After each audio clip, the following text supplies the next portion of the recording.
के नोक पर। अखन अहाँ सब सुनि रहल छी रंगीला रिकॉर्डिंग स्टूडियो के धमाकेदार प्रस्तुति। तोरा हम उठाई लेबो पिस्टल के नोक पर, पिस्टल के नोक पर। चले रंगदारी हमर दरभंगा के चौक पर, दरभंगा के चौक पर चले रंगदारी हमर दरभंगा के चौक पर। तोरा हम उठाई लेबो पिस्टल के नोक पर, तोरा हम उठाई लेबो पिस्टल के नोक पर।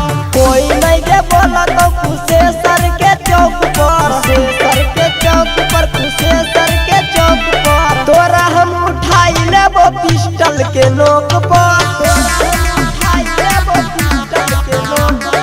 तोरा हम उठाई लेबो पिस्टल के नोक पर, उठाई लेबो पिस्टल के नोक पर। Presented by Rangila recording studio Jhajhra Chowk Kusheshwar Sthan. तोरा हम उठाई लेबो पिस्टल के नोक पर, पिस्टल के नोक पर। देखे छियै रंगदार, रंगदारी करबौगे केकरो से नहीं गे छौरी, अब हम डरबौगे। चक्का जाम है तो छौरी झाझरा के चौक पर, रोड जाम है तो छौरी हसनपुर के चौक पर।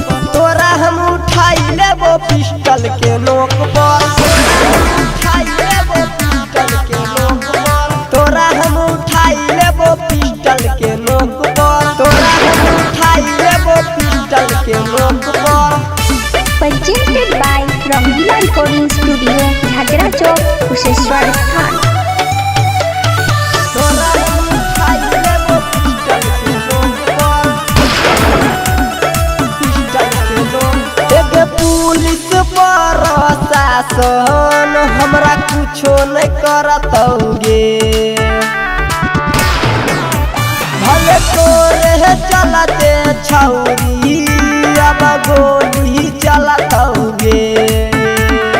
राकेश ओजीर छौरी खड़ा रहतो मुख पर, साता नाम रमन जी खड़ा रहतो मुख पर।